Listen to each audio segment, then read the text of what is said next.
오늘 요한복음 13장 1절 한 절만 읽었는데요. 요한복음은 1장부터 12장까지를 표적의 책이라고 구분합니다. 그러니까 13장부터 21장까지를 영광의 책이라고 나누고요. 12장까지는 사실은 현실적인 우리 삶 속에서 세상을 대상으로 그러니까 여러 가지 주님이 보여주신 표적 가운데 예수님과 그 하나님의 영광을 드러내셨습니다. 그리고 이어서 이제 13장부터 21장까지 고별 강화와 순환에 관한 기록이다 이렇게 얘기하는데요. 13장부터 17절까지 예수님이 만찬자리에서 하신 마지막 설교입니다. 그래서 고별 강화라고 그러고요. 18장부터 21장까지는 예수님의 십자가 순환과 부활에 관한 기록인데 21장은 에필로그에 해당한다고 나누어서 구분하기도 합니다. 오늘 우리가 읽은 본문인 요한복음 13장 1절은 이제 이 땅에서 공생애의 삶을 다 사시고 십자가를 향해서 발을 옮기시는 그 주님께서 삶을 마무리하는 시작점이다 이렇게 얘기할 수 있습니다. 요한은 사실은 이 본문을 통해서 세족식을 연결해서 기록한 본문이거든요, 이게. 그러니까 매일 성경은 13장 1절부터 17절까지를 묶어서 세족과 섬김을 가르치는 예수님 말씀까지 그렇게 묶어서 분류하도록 묵상할 수 있게 해놓았습니다. 근데 공간복음이라고 하는 마테마가 누가에는 이 세족식에 관한 기록이 되어 있지 않고요. 최후의 만찬에 관한 기사가 성찬의 기원을 삼는 그런 기사들이 기록되어 있지요. 세족식의 시작이고 사실은 모든 주석도 오늘 이 본문을 11절 또는 17절까지 연결을 해서 세족과 섬김을 강조하는데 저는 사실은 굉장히 오래전부터 이 성경을 읽을 때마다 13장 1절을 따로 떼어서 묵상하곤 합니다. 13장 1절이야말로 사실은 예수님의 본 모습과 그 목적을 잘 보여주는 본문이고요. 이 본문 안에서 발견되는 예수님의 모습을 통해서 우리는 정말 예수를 믿는 것이 무엇인지를 깨닫게 되고 깨달아야 합니다. 그래서 오늘 사실은 이 13장 1절 한 절 말씀을 가지고 오늘과 다음 주일 본문으로 삼아서 하나님 말씀을 살피려고 합니다. 오늘 본문은 6월절 전에라고 시작을 해요. 좀 더 구체적인 번역은 6월절 직전에입니다. 6월절은 여러분 우리가 모두 다 잘 아시다시피 하나님께서 이스라엘 백성을 이집트에서 구해내신 절기로 구원받은 백성에게 가장 큰 절기입니다. 억압과 고난 가운데 신음하던 이스라엘 백성이 문설주에 어린 양의 피를 발라서 이집트 사람들이 짐승까지도 장자가 다 죽는 재앙을 만날 때 이스라엘 백성만 그 어린 양의 피를 문설주에 바름으로 해서 무사했어요. 하나님께서는 그 어린 양의 피로 상징되는 6월절을 제정하시고 온 이집트가 통곡과 재앙을 만났을 때 이스라엘 백성만 재앙에서 벗어나게 하셨습니다. 그러니까 억압을 벗어나서 노예를 살던 그 이집트에서 구원받고 가나안으로 향하는 이스라엘 백성에게 영원히 6월절을 지키라고 명령하셔요. 하나님께서 가장 중요하게 여기신 절기라고 해도 과언이 아닙니다. 우리가 사실 구약을 이야기할 때 구약은 오실 예수님에 관한 책이다 이렇게 얘기하잖아요. 그 중에 6월절이 가장 선명하게 제시된 예수님에 관한 예표라고 합니다. 그러니까 어린 양의 피가 그걸 설명해 주는 거거든요. 다음 주에도 말씀드리겠지만 세족식에서 씻는 것도 성소에 들어가기 위한 하나님을 만나기 위한 이스라엘 백성들의 의식의 하나였는데요. 세례 요한은 예수님을 가리켜서 요한복음 1장 29절에서 이미 세상 죄를 지고 가는 어린 양이라고 설명했습니다. 그러니까 6월절에 피 흘린 어린 양이 예수님을 예표하는 것인데 오늘 성경이 6월절 전이라고 기록한 것은 시간적 배경으로 볼 때 예수님께는 예사로 넘길 수 없는 절기가 이제 온 거예요. 바로 앞에. 그러니까 점점 고난의 때가 가까이 오고 있음을 사도 요한은 6월절 전에라는 말로 표현한 것이고요. 유월절에 어린 양의 피로 이스라엘 백성들이 구원을 받았듯이 이제 십자가를 지고 피를 흘리실 예수님 때문에 온 인류가 구원을 받는, 하나님이 세상을 이처럼 사랑하사 보내주신 독생자의 희생이 유월절 안에 담기게 됩니다. 이미 출애굽의 사건을 통해서 유월절 어린 양의 죽음을 예정했듯이 이제 예수님께서는 그 유월절이 가까이 오면서 세상을 떠나 아버지께로 돌아가야 할 때가 된 것을 아셨다고 기록해요. 사실은 아버지께로 돌아간다는 것은 우리가 잘 알듯이 곧 육신을 벗고 죽음을 맞을 것이라는 말과 다르지 않습니다. 그런데 세상을 떠나서라고 한다는, 떠난다는 이 말은 사실은 예수님께서 요한복음 5장 24절에서 말씀하신 하나님을 믿는 사람은 어떻게 해요? 죽음에서 생명으로 옮겨졌다고 하신 그 옮겼다고 하는 단어와 같은 단어입니다. 똑같은 단어가 요한일서 3장 14절에서도 쓰이거든요. 우리가 이미 죽음에서 생명으로 옮겨갔다. 그러니까 세상을 떠날 때라는 건 옮겨갈 때를 이야기해요. 우리가 죄의 사망에서 생명으로 옮겨가는 것도 예수님을 통해서, 그 예수님의 떠나심을 통해서, 십자가에서 죽으심을 통해서 가능해지는 것이다. 그러니까 세상을 떠나는 일은 옮겨가는 것이다라는 것을 이야기합니다. 그러니까 요한은 예수님이 죽을 때가 가까웠다고 기록하지 않고 아버지께로 간다고 표현해요. 그러니까 예수님의 죽음은, 십자가의 죽음은 패배가 아니고 모든 사명을 마치고 가는 승리의 길이고 영광의 길이다라고 이야기하고 싶은 겁니다. 이 땅에서 모든 수고를 다 감당하고 하나님 아버지께로 돌아가는 것, 여러분 이게 예수님이 지금 가시는 길이고 예수님을 본받고 예수님 믿고 사는 우리 모든 성도들의 소망이며 믿음이기도 합니다. 저는 사실은 뭐 어른들도 계시긴 합니다만은 이제 60이 넘으면서 자주 인생의 죽음에 관해서 생각을 많이 해요. 자주 돌아가신 아버님 생각도 하고, 그리고 가끔 그런 얘기 합니다. 이제 하나님이 언제 나를 데려가셔도 이상하지 않을 나이가 되었다고 생각을 해요. 뭐 요즘 90, 120 이렇게 살기도 한다고 하지만 사실은 우리 주변에도 우리 나이 또래, 우리 나이 즈음에 하나님이 데려간 분들을 많이 봅니다.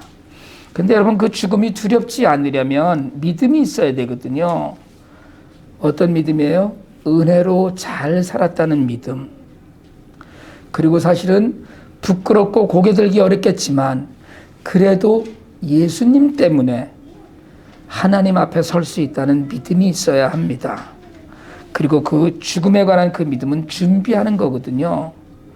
여러분 우리는 사는 걸 준비하면서 사는 게 아니라 죽음을 준비하면서 살아야 합니다. 믿음으로 준비하고 믿음으로 사는 사람이 바로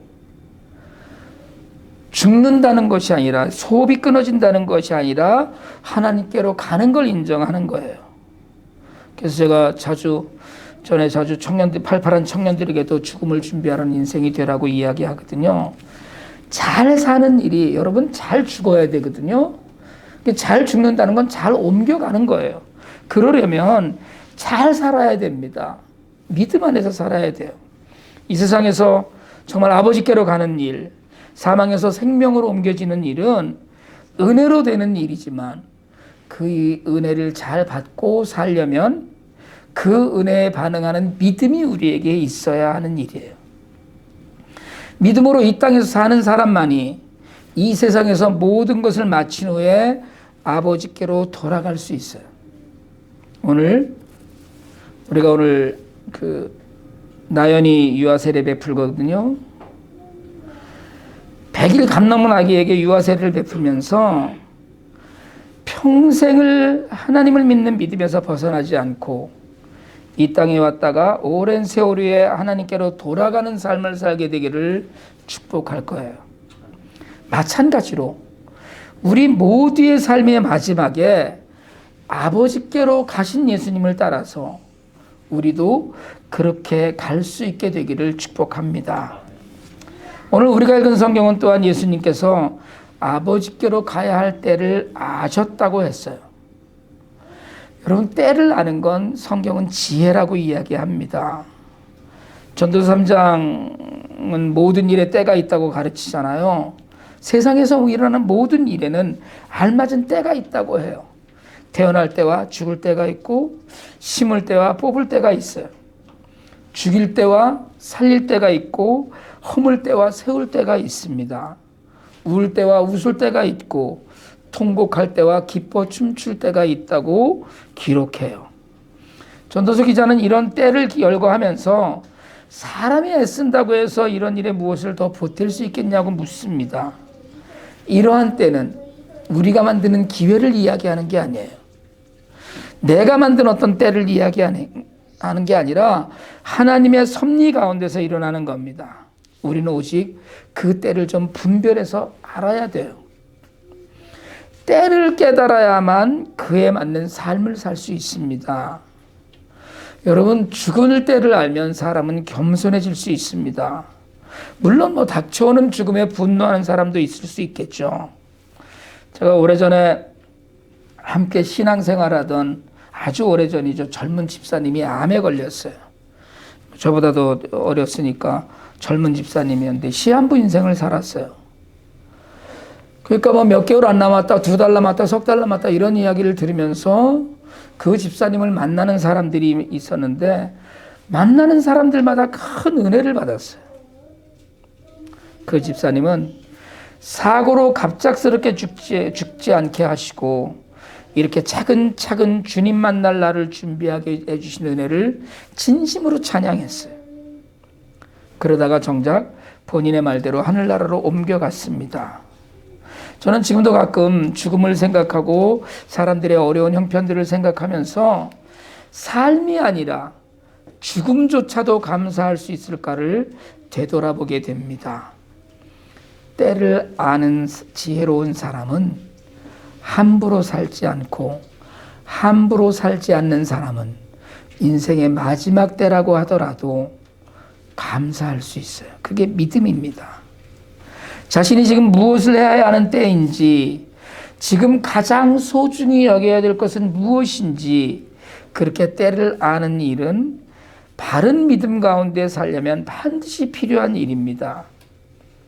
여러분, 정말로 세상을 살면서 때를 잘 분별하는 지혜가 있으시기를 축복합니다.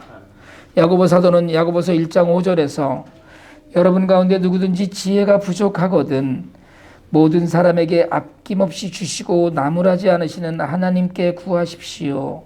그리하면 받을 것입니다. 라고 했습니다. 세상의 때를 잘 분별할 수 있도록 기도하는 가운데 우리 삶에 정말 지혜가 가득하길 원합니다. 예수님께서는 자기가 이 세상을 떠나서 아버지께로 가야 될 때가 된 것을 아셨어요. 때를 알고 그 때를 따르는 사람은 선한 결단을 할 수 있는 사람입니다. 우리는요, 정말 자주 때를 놓치는 삶을 살아요. 지금이 그 때인 것을 모르기 때문이기도 해요. 그리고 그 때인 것을 알기는 해도 그것에 순종 않기 때문입니다. 여러분, 지금이 그 때인 것을 아신 예수님은 그 길을 가셔요. 물론 예수님은 그 힘든 일을 위해서 기도하기도 하셨습니다. 몇 시간 후에 겟세마네에서 기도하실 때 하실 수만 있다면 이 잔을 내게서 지나가게 해달라고 기도하셨어요. 그러나 덧붙이시오. 내 뜻대로 마시고 아버지 뜻대로 하옵소서. 때를 아는 사람은 순종합니다.